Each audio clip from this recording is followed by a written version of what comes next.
Halo,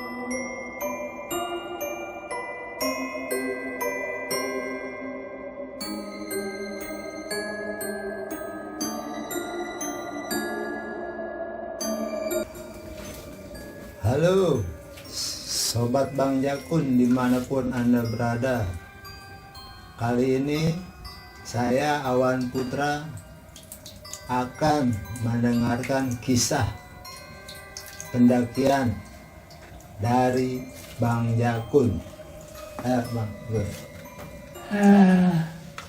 Sebelumnya nih, Assalamualaikum warahmatullahi wabarakatuh. Selamat menunaikan ibadah puasa buat yang menjalankannya.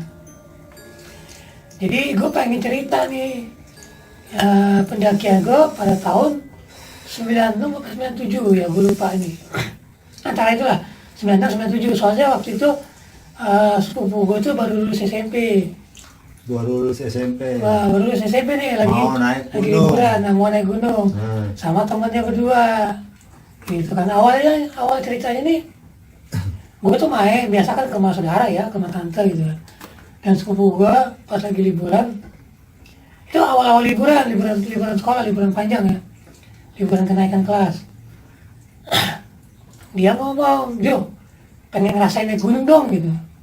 Mau naik gunung kemana? Katanya kan, mau naik gunung kemana? Gitu. Ke Gede, katanya, Gunung Gede aja katanya. Oh, ya udah berapa orang gitu. Berarti saudaranya Bang Jakun ini tahu sering. Tahu, dia tahu. Kan emang saudara laki yang dekat kan ya, cuman itu aja gitu. Jadi nih ngobrol, dia bilang pengen naik sama temennya berdua. Berdua sih. Teman satu sekolah kali Bang? Enggak, teman satu daerah nih. Satu daerah. Rumahnya dekat, cuma beda berapa rumah ya, beda 2 rumah gitu kan. Namanya kedekatan, namanya Robi, dan sepupu gue ini namanya Aweng. Namanya sih aslinya Welpi, cuma dipanggilnya Aweng. Aweng dan Robi itu akhirnya serius pengen naik gitu kan. Gue bilang oke, tanggal berapa mau naik nih. Jadi kita punya rencana, kita rencanain pertengahan liburan. Pertengahan liburan. Dulu kan itu liburan sebulan ya. Iya. Liburan kenaikan kelas kan sebulan. Terus lulusan. Jadi ya singkat ceritanya gue pulang dulu ke rumah, ke Depok gitu kan. Pulang ke Depok, siap-siap packing barang. Minggu depannya itu udah hari H-nya itu kan, maksudnya hari yang pengen berangkatnya. Itu gue ke Tambun dulu. Gue ke Tambun dulu. Jadi berangkat dari Tambun. Karena mereka juga dari sana. Saudaranya. Jadi nginep dulu sehari kan di rumah tante kan. Iya. Di tempatnya sepupu gua. Kita besok paginya berangkat sekitar jam 7. Jam 7-an, kalau salah jam 7-an benar. Jam 7 pagi. Jam 7 pagi. Jam 7 pagi kita berangkat.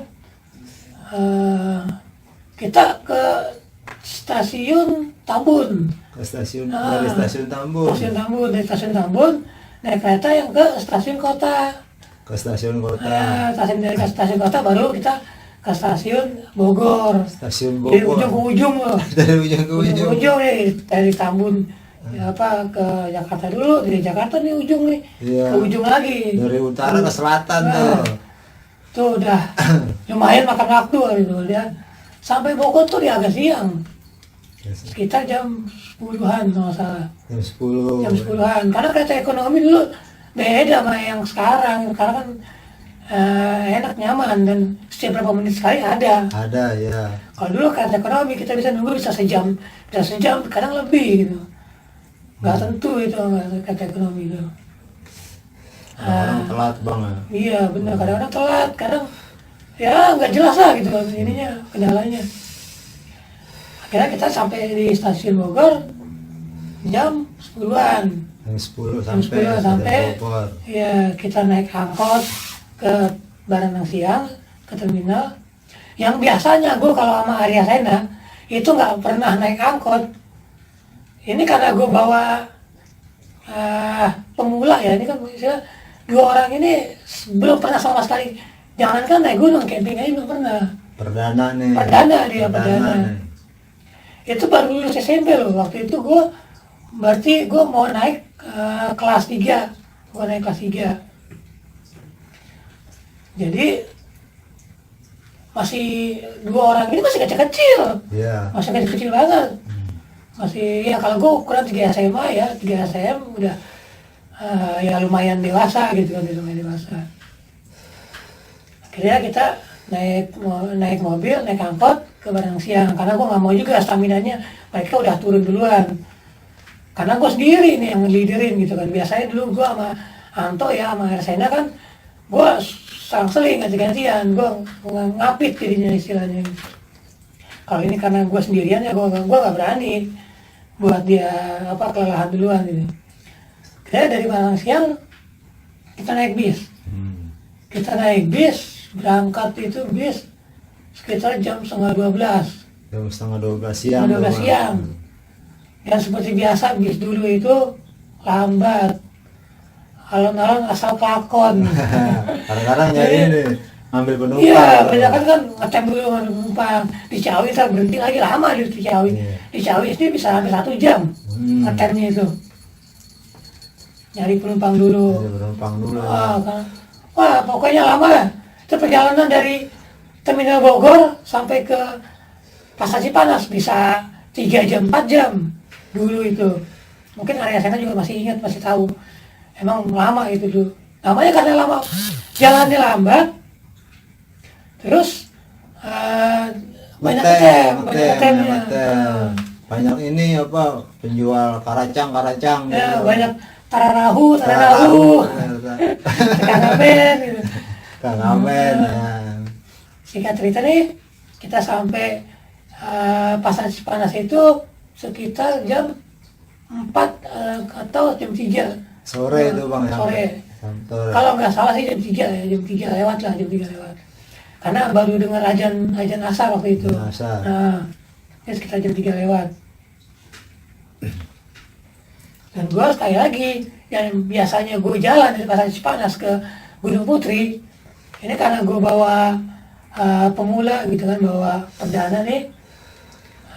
Jadi gue putusin naik angkot. Iya, khawatir ini. Gue khawatir banget karena dua orang ini baru Staminanya lulus ini. SMP gitu, baru lulus SMP. Dan gue juga belum tahu dia itu biasa olahraga kah atau biasa jalan kaki kah gitu. Gue nggak tahu gitu. Jadi gue naik angkot. Jaga stamina tuh Bang. Jaga stamina. Karena yang penting buat gue nanti pas naik ke atasnya gitu. Akhirnya kita sampai tuh sore. Sampai ke Gunung Putri itu sekitar jam 4:30. 4:30 sore. 4:30 sore. 4:30 atau jam 5-an lah. Pokoknya belum maghrib lah, masih jauh maghrib. Dan kita istirahat dulu ke tempat teman gue, si Wawan. Yang teman gue sama Arya Sena. Gue mampir ke tempat Wawan. Rencana gue mau naik malam ditahan sama si Wawan juga. Dan gue juga ragu sebenarnya mau naik malam. Karena 2 orang ini ya pemula. Kalau gue ngelidir di depan, otomatis nggak ada yang ngejepit di belakang gitu kan. Nggak ada yang ngapit di belakang. Gue jadi was-was juga gitu kan. Jadi gue mutusin, oke gue nginep. Berangkat subuh tuh. Istirahat dulu tuh Bang. Kita istirahat dulu. Terus subuh sekitar jam 4 itu gue dibangun. Jam 3:30 gue bangun, 3:30. 3:30 gue bangun. Gue bangunin sepupu gue sama temennya, si Awan sama si Robi. Suruh siap-siap. Kita siap-siap. Terus sempat disuruh makan dulu sama Wawan kan. Suruh makan dulu, suruh ngopi dulu. Sarapan dulu lah. Jadi sekitar 4:30 kita berangkat. 4:30 kita udah kenyang perut gitu kan, udah istirahat udah cukup, kita mulai pendakian. Mulai. Dan kita melalui jalur resmi waktu itu, karena waktu itu emang keuangan cukup gitu kan, keuangan itu kita cukup untuk beli roll film, untuk cetak foto gitu kan, itu kita udah ada dananya gitu, udah siap dananya. Jadi kita lewat pos. Dan dulu itu pos resmi itu bayarnya cuma 2.000. Satu orang Satu orang cuma 2.000. Satu orang 2.000. Itu tahun 96. 96. 96 berarti. Sebelum Krismon tuh bang. Sebelum Rismon, masih jauh. Nah. Seingat gue ya, segitu 2.000 apa atau 3.000, nggak nyampe 3.000, kayaknya 2.000 benar. 2.000. Nanti kita konfirmasi lagi sama Resena. Mungkin dia masih ingat. Itu kita lewat pos seperti apa, lewat jalur resmi ya kita lewat pos. Nah, dan biasanya ini gue itu ya puluhan tahun ya, puluhan kali mendaki ke gunung Gede gitu. Udah sering lo tuh bang. Udah sering. Ini nggak pernah nyasar. Gitu. Nggak pernah nyasar. Dan ini pokoknya udah hafal bang jalannya. betul. Dan ini gue nyasar. Gue juga apa ya? Kayak orang yang udah tahu posisinya sebenarnya ini bukan jalurnya gitu, tapi gue tetap memaksakan karena waktu itu ya ego gue bermain juga.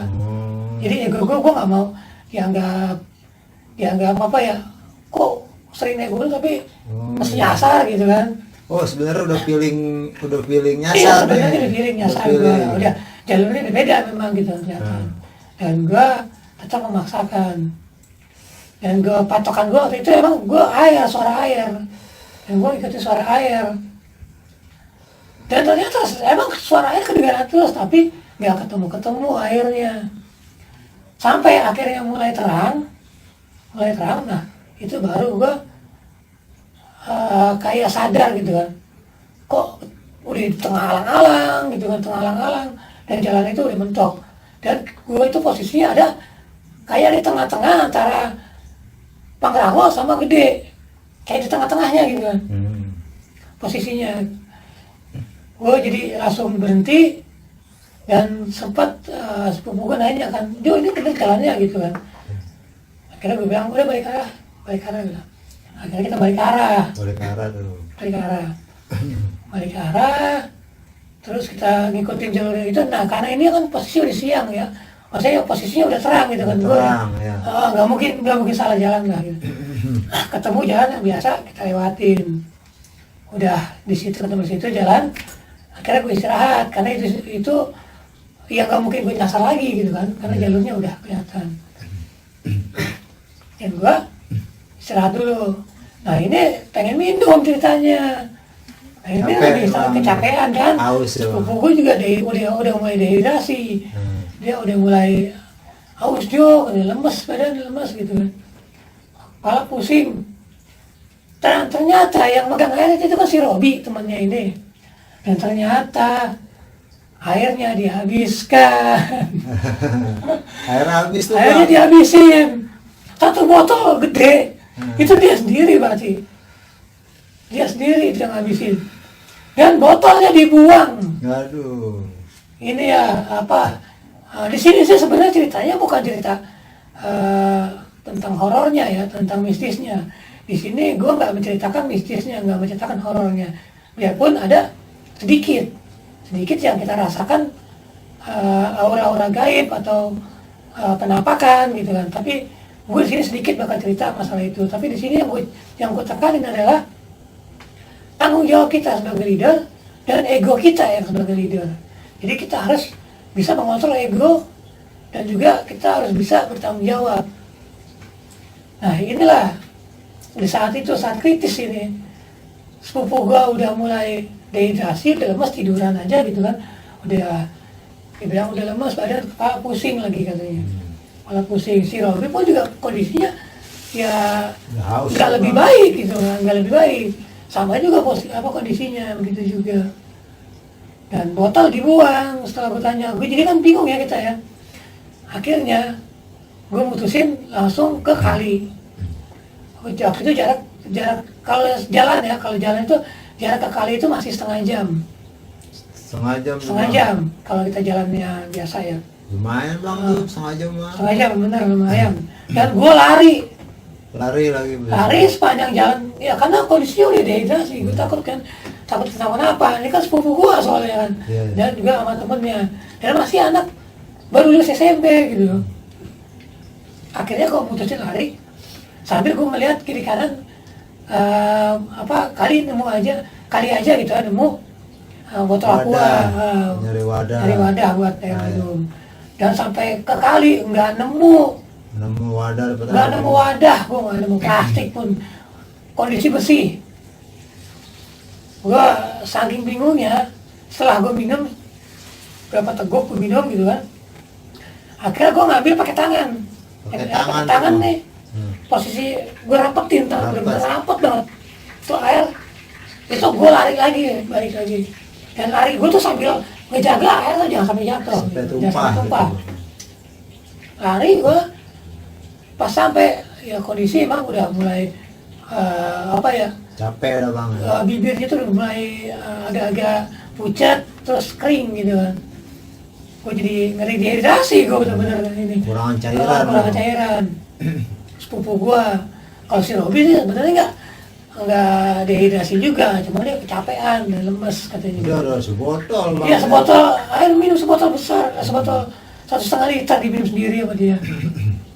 Akhirnya gue minumin secukupnya gitu kan, berdua udah cukup. Terus gue tanya lagi, udah bisa jalan apa belum gitu kan. Dan dia bilang masih capek, masih mau istirahat dulu gitu. Ya udah kalau masih mau istirahat, karena gue tanya sama si Robi, lu buang itu di mana, buang botolnya? Yeah. Biar gue ambil, gue cariin. Pas tadi kita jalan itu juga katanya, yang di semak-semak katanya gitu kan, yang di alang-alang. Rumput-rumput itu. Rumput alang-alang tinggi kok, Tinggi. hampir setinggi kita alang-alang itu, yang tempat gue nyasar itu. Rumput gajah kali bang. Iya, rumput gajah.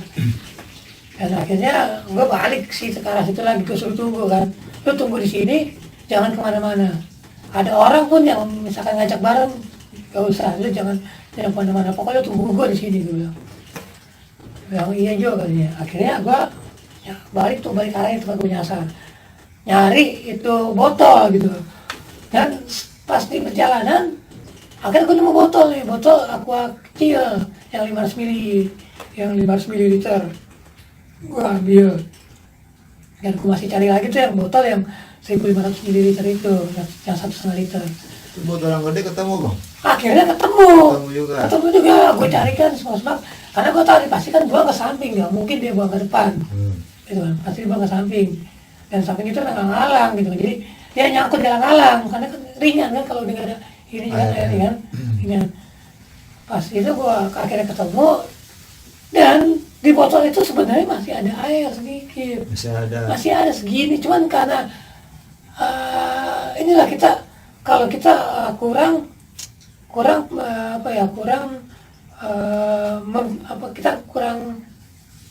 ngasih tahunya gitu, kita kurang. Gue waktu itu emang nggak sempat ngasih tahu ke anak-anak itu kalau betapa berharganya air itu kalau di gunung. Oh, belum briefing gitu? Belum, gue belum briefing. Jadi belum gue kasih tahu gitu kan. Ya gue pikir namanya, ya ini kan maksudnya emang dadakan juga gitu, dan gue juga siap nggak siap sebenarnya waktu itu. Cuma karena sepupu gue yang minta, akhirnya gue okein juga. Dan waktu itu gue masih jarang liderin orang sendirian.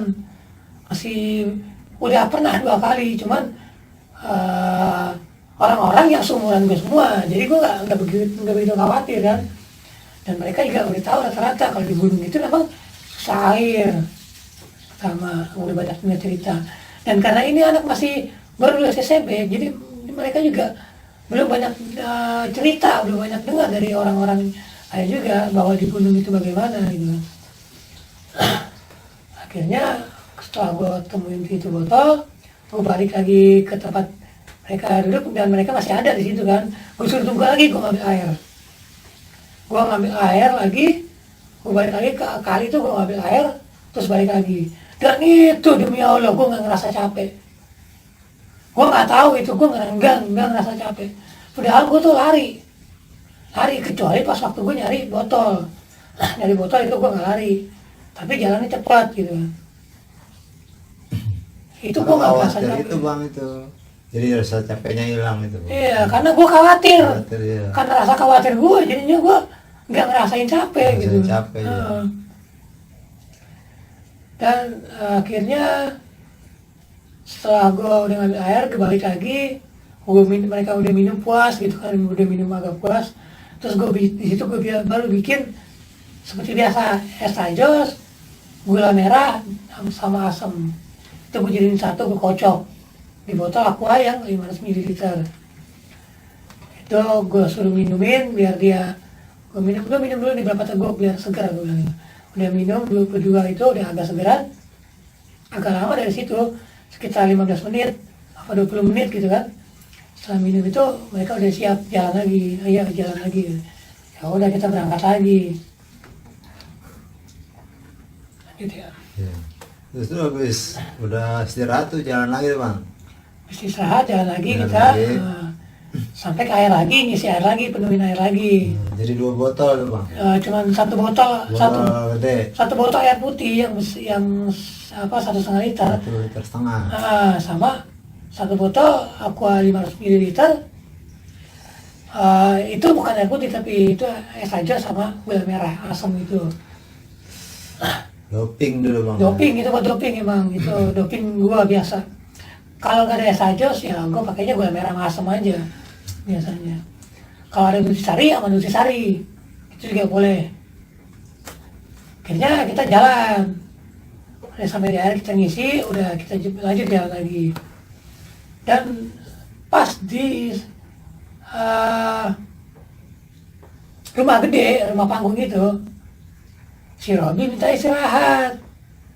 Enggak, sebelum nyampe itu masih di, jadi kita masih di bawah nih, masih baru kelihatan Gapura Selamat Datang. Gapura Selamat Datang, dan si Robi ngelihat ada cewek di situ. Ada cewek tuh Bang.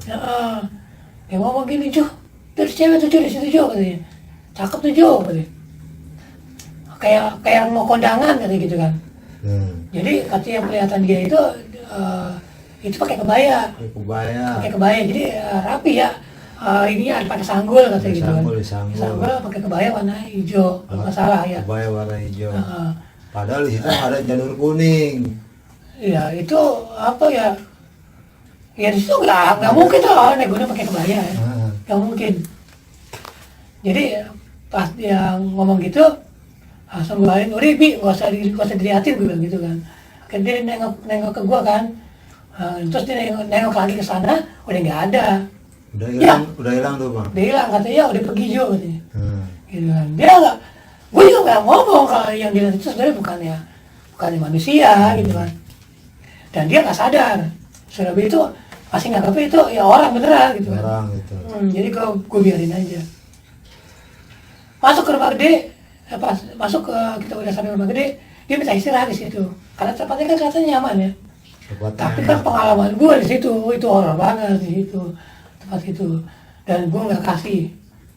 Dia ngotot, sempat ngotot, bukan sempat ini gitu kan, dan gue kekehin, gue nggak mau berhenti di situ. Lu mau di sini, gue tinggalin dulu di sini, gue gituin. Gue tungguin di atas. Oh, orang itu maunya di situ, mau istirahat di rumah itu. Karena enak kan sama panggung kan, bisa tiduran pikirannya gitu. Itu kondisinya sepi apa gimana? Wah sepi, nggak ada pendaki lain, kita masih bertiga doang gitu. Akhirnya dia mutusin ya udah jalan gitu, ngikutin gua, karena gua leadernya waktu itu kan. Udah ngikut jalan ke gua. Nah sebelum sampai Butut Lutung, kakinya keseleo si Robi ini. Jadi salah jalan dia kecengklak gitu kan, keseleo kakinya. Nggak bisa jalan. Ini cobaan lagi nih buat gue nih, ujian lagi nih. Gimana gue caranya gitu kan, nggak mungkin gue gotong-gotong gitu kan. Nggak mungkin gue papa. Daripada gue papa ke atas ya, mendingan gue papa turun ke bawah. Gitu kan. Dan ini gue nggak tahu nih ya, gue dapat entah itu gue punya inisiatif sendiri atau gue dapat bisikan.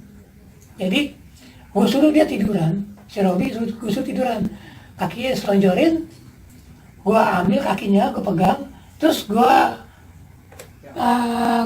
jepit pakai kaki dua gitu, gue jepit pakai kaki dua, yang pergelangan kakinya ini gue piting gitu, gue pakai piting pakai tangan kanan, terus gue langsung ngebaringin diri, ketak, jadi gue tarik gitu ke belakang kan, dan bunyi tuh krak gitu kan, ketak, dan si Robi sempat aduh katanya gitu kan, udah untuk gue lepas terus dia gini kan, langsung bisa bergerak tuh bang. Iya enaknya udah nggak sakit katanya gitu kan, Bisa bergerak. terus dia diri udah bisa jalan, alhamdulillah gue bilang, gue aja nggak pernah selama gue ini nggak pernah gue ngobatin orang saya kayak gitu, dan di situ gue juga nggak tahu, tiba-tiba punya ide seperti itu. Tiba-tiba gue punya ide satu kayak gitu. Ya alhamdulillah akhirnya bisa jalan ya. Akhirnya kita lanjut jalan sampai di Butut Tutung. Di Butut Tutung gue istirahatin agak lama di situ. Gue sempet masak mie dulu, bukan masak mie, masak bikin kopi sama masak apa sih namanya lupa lagi, kacang hijau. Gue masak kacang hijau. Bubur kacang hijau. Ya bubur kacang hijau. Gue sama area sana juga sering kalau daki pasti bawa kacang hijau. Kacang hijau. Sering itu gue, karena kacang hijau itu bagus buat stamina juga, bagus buat ini juga, karena dia banyak nutrisinya gitu. Gue suka bikin kacang hijau, kita udah makan, udah istirahat, udah ini gitu kan. Kira kita lanjut, dan di sini baru gue bilang kita berhenti, setelah dari sini kita berhenti, jangan lama-lama gitu kan. Gue nggak mau lama-lama, jadi di situ gue berhenti ada hampir 1 jam. Setelah itu gue atur waktunya, istirahat itu gue kurangin dari 20 menit, gue kurangin 15 menit, istirahat lagi gue kurangin 10 menit, karena gue juga paham mereka juga pemula gitu kan. Dari 10 menit gue kurangin jadi 5 menit, dari 5 menit gue kurangin jadi 3 menit, dari 3 menit gue kurangin jadi cuma 1 menit istirahat, jadi cuma minum doang. Kalau dia mau istirahat cuma minum berapa teguk, terus sebelum jantungnya normal suruh jalan lagi. Akhirnya kita sampai ke Simpang Maleber. Dulu Simpang Maleber shelternya enak, masih luas, masih agak luas gitu kan, dan masih ada payungnya, dan payungnya masih utuh. Dan di situ kita sempat istirahat juga, agak lama sih, cuma sekitar 15 menit. Dari situ setelah istirahat 15 menit baru kita ke Surkan, jalan lagi. Nah pas kita jalan lagi ini ke Surkan, itu nggak ada penampakan apa-apa. Dan gue di sini bukan masalah mistisnya yang tadi gue bilang ya, tapi masalah tanggung jawab leader ini. Nah, dan kita sampai Surkan aman-aman aja. Terus dari alun timur kita menuju ke alun barat. Itu di alun timur itu gue nggak istirahat, gue suruh tetap langsung kita istirahat nanti di alun timur. Dan jalanan udah mulai landai kan, gue bilang gitu, jalan udah landai itu sampai alun barat. Jalan terus tuh bang. Kita jalan terus, kita dari alun timur ke alun barat. Sampai alun barat baru kita istirahat, dan itu udah siang sekitar jam 2 atau jam 3 kalau nggak salah. Udah sekitar jam 3-an. Kita jam 3-an, kita sampai situ, dan pada mutusin kita muncaknya besok paginya gitu kan. Karena biasanya gue emang kalau udah sampai alun barat ya, kalau alun timur ya gue camp dulu di situ, naiknya ya besok pagi muncaknya gitu. Itu masih sepi orang tuh bang, belum ada orang, nggak ada orang, ini cuma satu tenda doang nih, gue doang nih akhirnya. Gue bertiga aja tuh. Yang tadinya gue pengen bikin tendanya, biasanya gue kan di dekat di dekat hutan ya, di pinggir hutan, karena kalau banyak pohon-pohon itu angin itu bias, jadi nggak terlalu dingin. Tapi karena gue juga posisinya cuma bertiga, dan anak 2 ini belum berpengalaman gitu, dan mereka juga nggak mau, mereka takut, alasannya takut ada ular lah, takut ada apalah gitu. Akhirnya gue putusin di tengah-tengah alun-alun barat. Jadi tengah-tengah dia ini nih ya, jadi itu dinginnya luar biasa. Tapi sebelum saya mau dibilangin, Tapi nanti dingin loh di sini lebih dingin daripada kalau kita di hutan gitu. Mereka nggak apa-apa katanya, nggak apa-apa, udah siap dingin gitu. Ya udah nggak apa-apa. Akhirnya ya udah kita masak-masak, kita makan gitu kan. Kita istirahat, ngobrol-ngobrol. Sempat foto-foto, waktu itu kan sempat foto-foto. Dan kondisinya waktu itu udah dingin banget. Udah mulai dingin banget lah, kita udah agak menggigil. Itu jam 4 sore. Asal jam 4 sore itu udah mulai dingin banget. Udah dingin tuh Bang. Udah dingin. Jam 4 sore. Dan itu masih panas ya. Waktu itu masih panas. Terus setelah jam 8 malam nih kita di luar tuh gue di luar sempat bikin api unggun dari kompor buatan. Dan nah ini gue kasih tip juga nih buat kompor buatan nih. Jadi dulu gue pakai bahan-bahannya lilin, cuma lilin ya, minyak tanah. Kalau berarti sekarang minyak tanah mungkin spiritus, lilin, spiritus, kerikil, sama ranting-ranting kayu. Jadi gue pakai kaleng apa aja gitu kan. Yang bulat kita potong dengan tinggi segini aja, nggak usah ini ya. Kira-kira 2 sentian lah, 2 senti, 3 senti, 2,5 senti. Itu terlalu tinggi itu. Terlalu tinggi. Kita masukin minyak tanah, batu, kerikil di situ sama lilin. Ranting kering itu. Ranting kering gitu, ranting kering. Kalau ada plastik bagus lagi, masukin plastik juga pas sudah mulai nyala ada apinya gitu, masukin. Itu 1 batang lilin kita masukin di situ. Itu nyalanya itu awetnya bisa lebih dari buat masak nasi aja itu lebih. Jadi kita udah masak nasi nih, masih nyala. Itu lilin yang panjang itu Bang. Iya, lilin biasa Itu ya. diapain tuh Bang? Itu dipotong-potong aja. Potong. Kita kan ngambil lilinnya aja. Karena kan kalau dia ada wadah, dia kan menguapnya lama. Jadi dia mencair, ya masih di sekitar situ gitu. Jadi dia agak menguapnya lama gitu. Dipotong kecil-kecil gitu Bang. Ya segini lah potongannya. Suka-suka hati kita aja ya. Yang kalau ya gede-gede ya tergantung, kalau misalkan muat ya nggak apa-apa. Digedein juga. Yang penting bisa nyala dan dia bisa meleleh. Kalau dia meleleh, nah itu awet. Apalagi ditambah sama plastik. Misalkan plastik bekas Indomie nih, plastik Indomie kita bakar. Sekaligus kita nggak usah ngebawa sampah, jadi sampah kita bakar juga di situ. Sampah plastiknya. Itu awet apinya. Jadi setelah udah masak-masak, apinya masih ada, itu sisa apinya itu ya gue pakai buat ngebakar kayu. Jadi ngebakar api unggun. Jadi api unggun setelah jam 8 malam ini udah mulai dingin banget. Akhirnya kita mutusin masuk ke dalam dan istirahat tidur. Nah, itu belum ketemu orang tuh Bang? Belum ketemu orang. Masih bertiga? Ya, masih bertiga. Kita pokoknya nggak dengar ada orang lah gitu kan. Dan malam itu emang kita dari sore itu sampai malam, sampai jam 8 itu kita nggak ketemu orang. Terus di dalam ini udah mulai pada kedinginan. Saya gigi itu sampai beradu ya. Tok. Gimana sih kalau bunyi beradu? Bunyi. Beradu. Dan itu nggak bisa ngerem. Nggak bisa diberhentiin. Dan mereka mulai lanjut ya. Setelah mereka kedinginan itu nggak kuat gitu, sampai bunyi gitu kan itunya, giginya beradu. Dan gue juga ngerasain dingin sebenarnya, ngerasain dingin banget. Tapi gue ngelihat sepupu gue itu bibirnya itu udah mulai pucat gitu kan, hampir mendekati biru. Dan udah biru sebenarnya, udah agak-agak biru gitu bibirnya itu. Gue gimana ya, karena di kedinginan banget. Akhirnya gue buka jaket gue pakai double dulu waktu itu. Gue pakai jaket juga, pakai sweater juga. Pakai jaket, sweater, baju lengan panjang, baju lengan pendek. Itu udah gue pakai semua. Masih tembus juga tuh. Masih tembus dingin banget.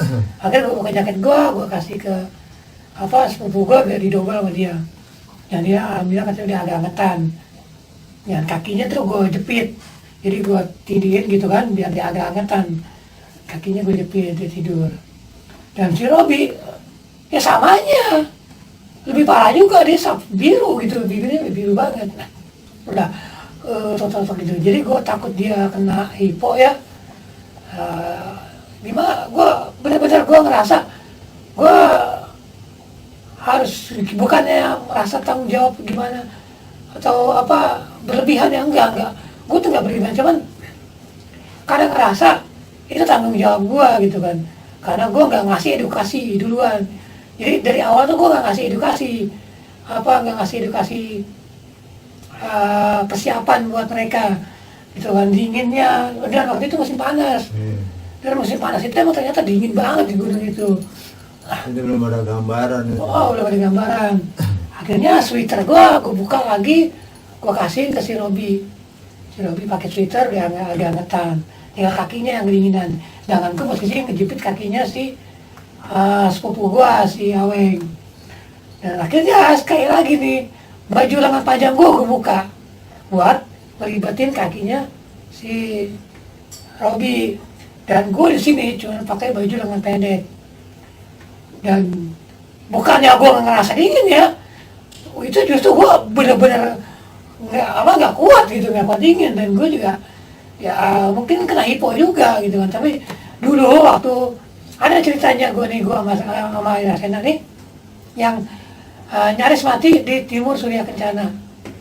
Di situ dinginnya itu lebih parah di situ, karena selain dingin cuaca, kita ditambah lagi sama hawa-hawa mistis, dan itu lebih parah dinginnya itu gue rasain. Dan di situ, biarpun itu pas waktu gue sama sepupu gue itu ya, itu emang dingin apa ya, termasuk dingin banget gitu kan, dingin banget. Tapi gue masih bisa nahan. Jadi ya gue biarpun pakai celana pendek, tapi celana gue double. Jadi celana gue tuh, gue biasanya pakai celana bahan, terus gue rapiin pakai celana lepis biasanya, karena celana bahan tuh biasanya celana sekolah tuh biasanya. Celana sekolah tuh biasa kalau gue bolos sekolah gitu. Hangat kali. Hangat, lebih hangat emang. Bahan. Celana bahan, terus celana jean, celana jean. Kayak kaos saya tuh bang. Kayak kaos doang gue, cuma kaos lembar aja gitu kan, kaos lembar doang. Akhirnya gue yang ngejagain mereka berdua, dan gue nggak tidur semalaman.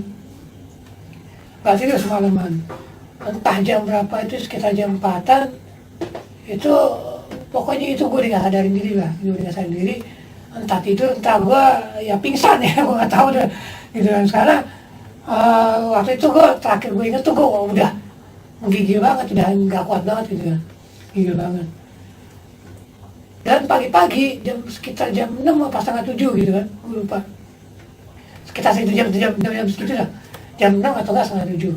Sepupu gue bangun duluan, terus ngebangunin gue, Jo katanya, kok di kupluknya dia itu, kok di kupluk Awen kok ada ini sih, ada biang es katanya gitu kan.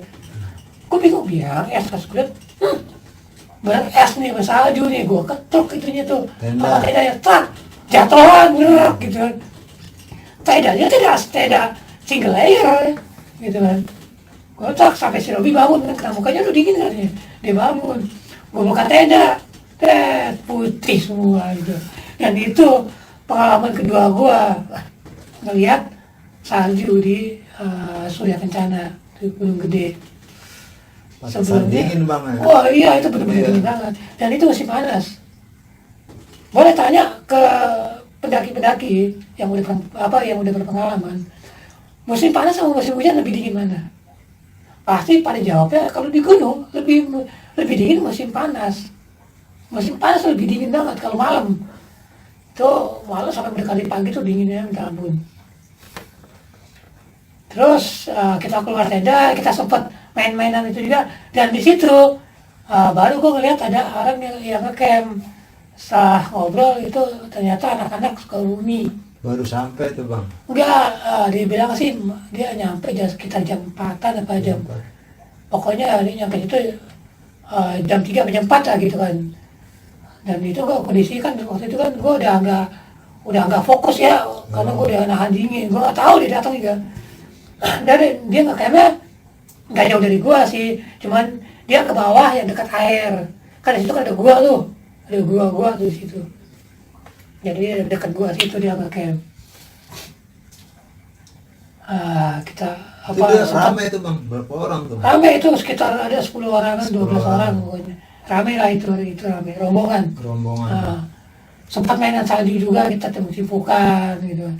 Ya bukan salju sebenarnya sih es, karena saking dinginnya itu jadi embun-embun pagi itu ya dia berubah jadi es, Beku dia bang. beku, jadi dia kayak salju. Dan kalau bukan salju yang tebal gitu enggak, jadi kayak lapisan aja, lapisan di atas Bening apa putih ya bang? putih, Oh, jadi putih tetap dia.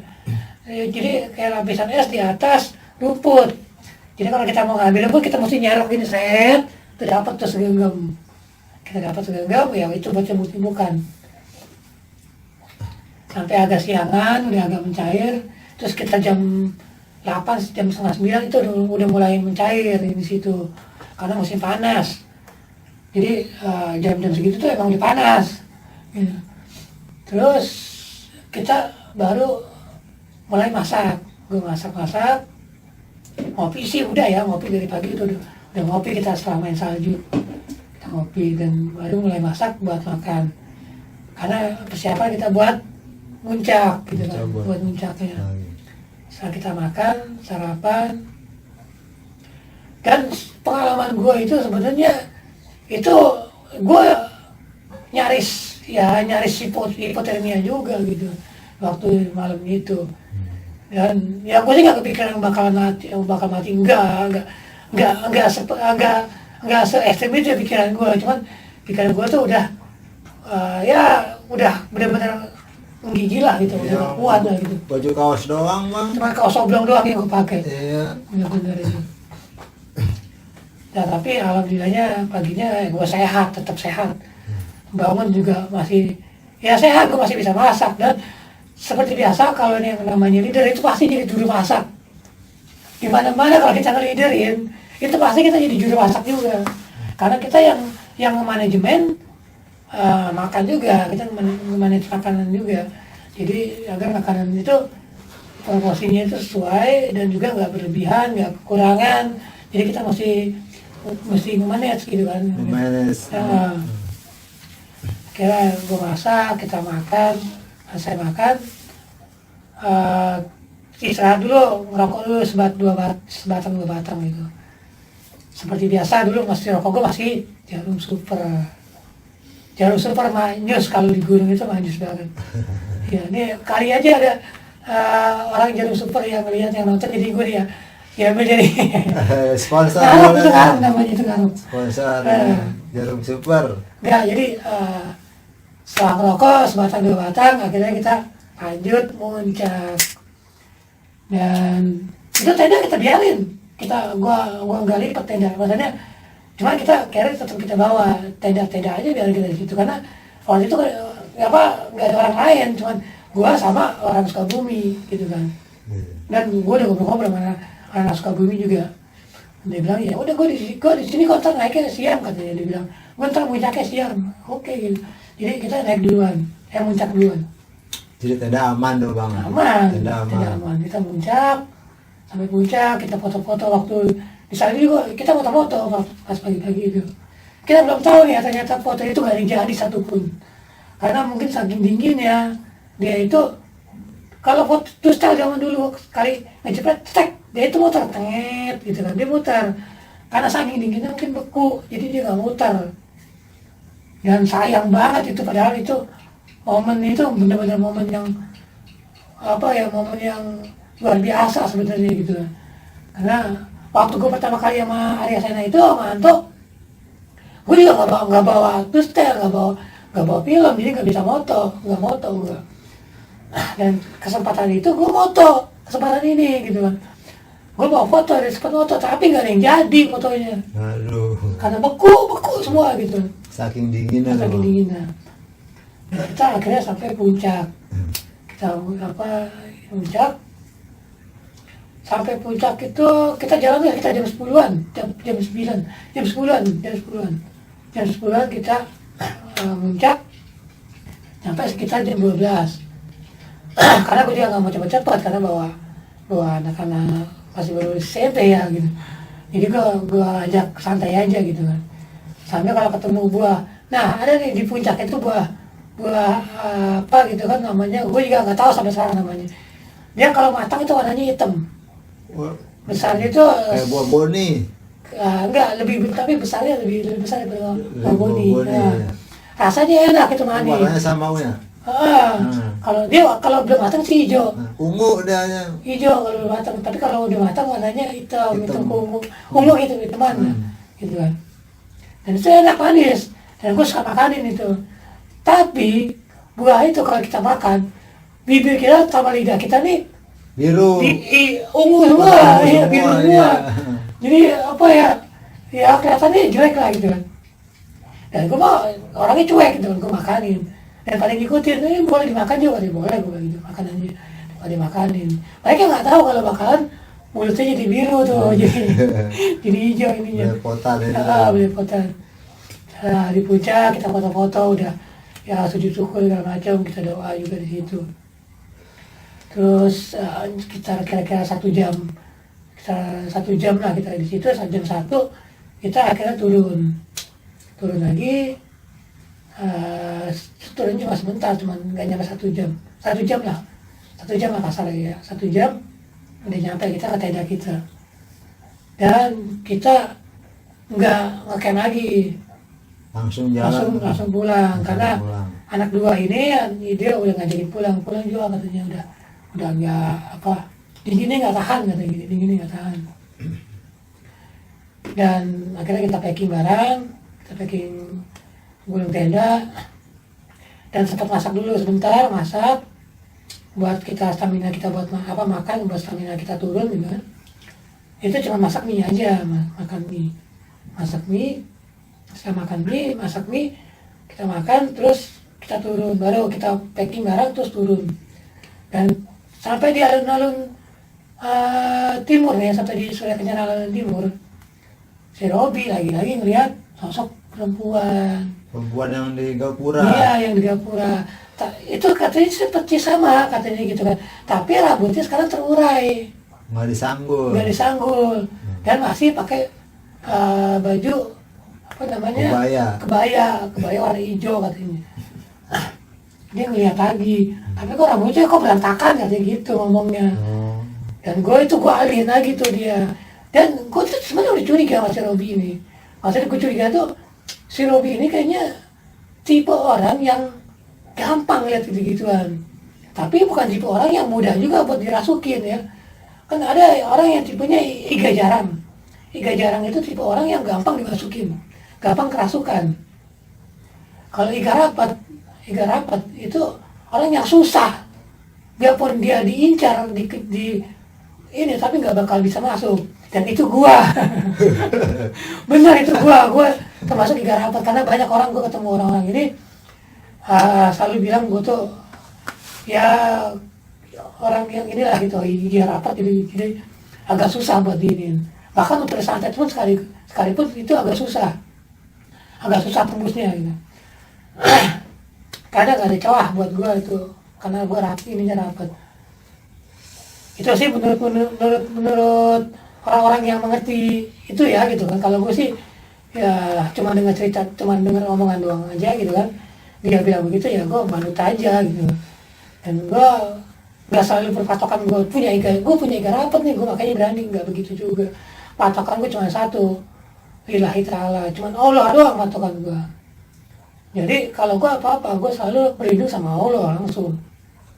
Gue mohon pertolongan pun sama Allah gitu kan.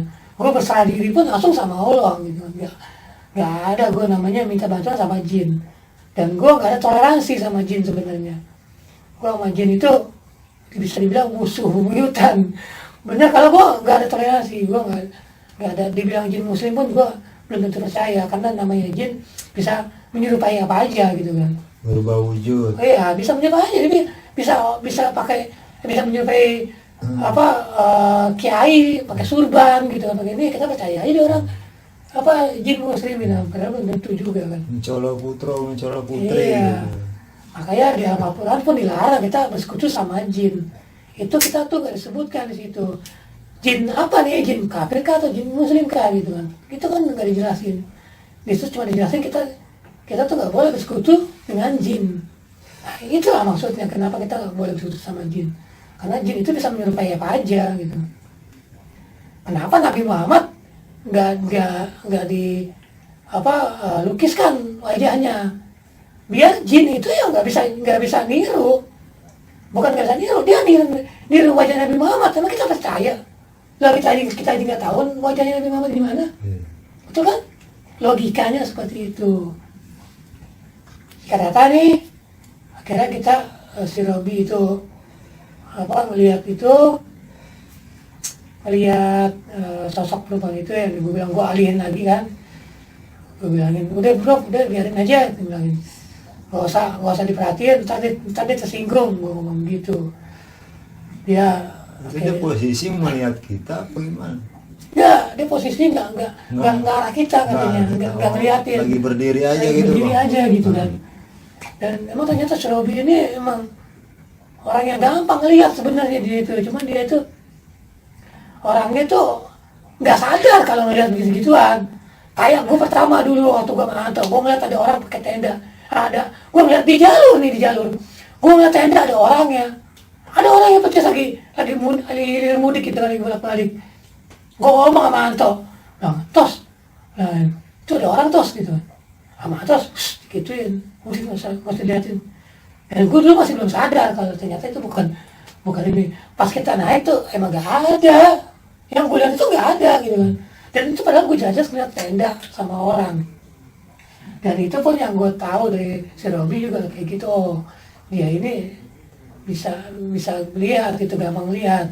Tapi dia juga nggak sadar itu makhluk ini gitu, makhluk gaib, bangsa gaib. Jadinya gue nggak cerita. Nah, kita turun agak cepet sih kita turunnya, karena gue juga buru-buru, takut kemalaman di jalan, karena gue bawa anak yang baru lulus SMP ini kan. Emang mentalnya gue akuin kalau sepupu gue itu mentalnya kuat, mentalnya bagus.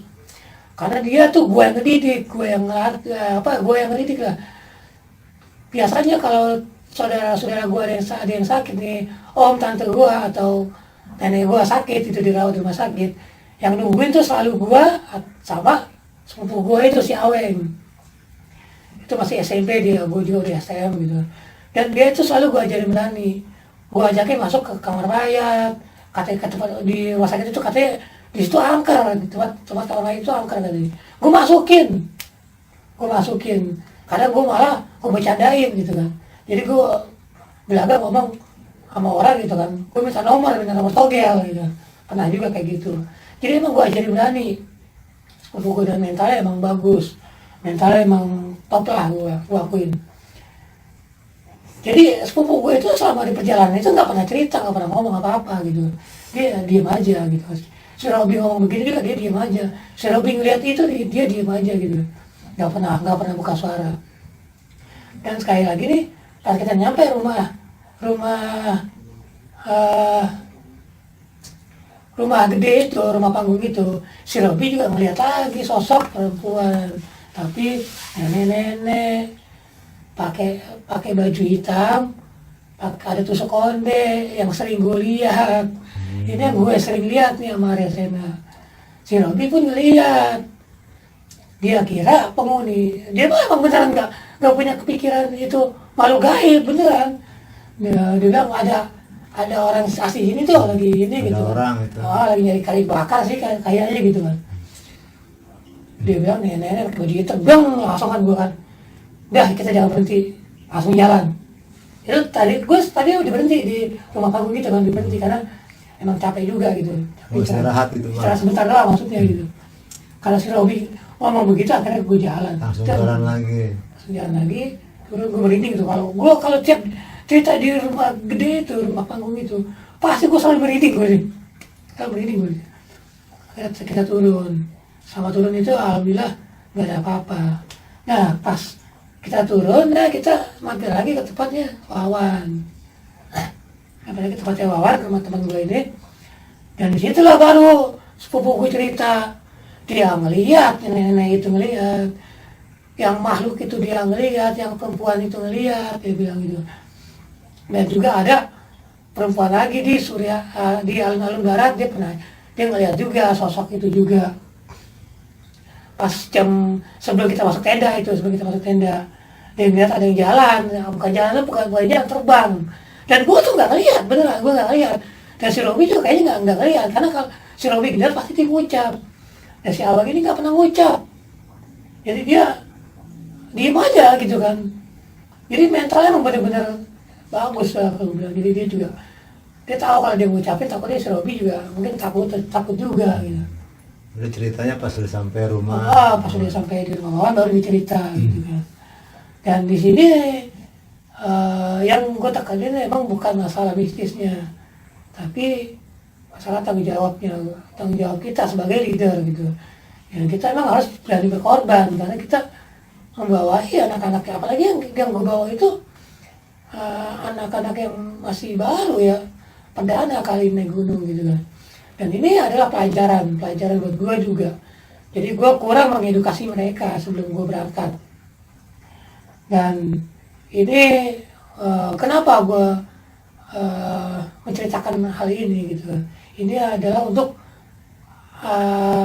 kalian yang sekarang ini, dan yang sering gue dengar suka ninggalin temennya gitu kan di gunung, itu bukan seorang leader sejati, dan bukan sebagai teman sejati. Dulu kita nggak pernah ada yang namanya ninggalin temen, nggak pernah kita ada yang namanya kita ngebuang teman, itu nggak ada. Kita naik sama-sama, turun sama-sama. Kalau benar-benar nggak bisa lanjutin, ya udah kita turun bareng-bareng. Nggak apa-apa, kita nggak sampai puncak pun nggak apa-apa gitu. Jadi kita nggak ada istilah ninggalin teman. Dan itu perbuatan bodoh kalau gue bilang. Itu perbuatan bukan seorang leadership gitu, bukan seorang pemimpin. Dan lo kalau bisa lo mendingan daki sendiri. Jadi lo hilang sendiri. Gak ada yang tahu, iya. Itu bukan ini gitu. Jadi di sini lah yang gue tekanin. Jadi kalau lo mau nge-leader, lo ngebawa, biarpun lo pengalaman lo masih kurang gitu, tapi terus lo ngebawa orang, tetap lo harus bertanggung jawab. Lo bertanggung jawab tetap. Jadi karena lo yang ngebawa mereka. Tanggung jawab lo pertama di manajemen keuangan, manajemen makanan, keuangan, misalkan dari ongkos, semua itu kita yang ngolah semua. Logistik, ya termasuk rempah-rempahnya ya, kayak rokok gitu kan, cemilan, itu kita semua yang mengatur. Itu kan termasuk kayak misalkan beli film buat buat dokumentasi. Kalau sekarang mungkin udah pakai smartphone semua. Kalau dulu kan masih dokumentasinya pakai Tustel ya. Kodak. Nah teman-teman semua, sampai di sini dulu cerita gue. Jadi intinya ini gue mau menyampaikan kepada teman-teman semua, sobat-sobat semua. Nah, itu masalah tanggung jawab aja. Kita sebenarnya pun kita tanpa kita nge-leader pun kita tetap harus bertanggung jawab sama teman. Seharusnya namanya teman itu, apalagi sahabat, kita tetap bertanggung jawab sama mereka gitu. Dan ini persahabatan gue sama Anto, sama Arya Sena bisa sampai sekarang ini karena kita masing-masing bertanggung jawab. Kita masing-masing melengkapi, masing-masing memahami kekurangan masing-masing, memahami kelebihan masing-masing gitu, kelemahannya masing-masing. Jadi ya kita bisa klop, bisa kompak. Oke teman-teman, sampai di sini dulu. Gue balikin lagi ke Gunawan. Oke, tadi itu cerita dari Bang Jakun tentang pendakian ke Gunung Gede bersama saudara sepupunya. Sekian, wassalamualaikum warahmatullahi wabarakatuh.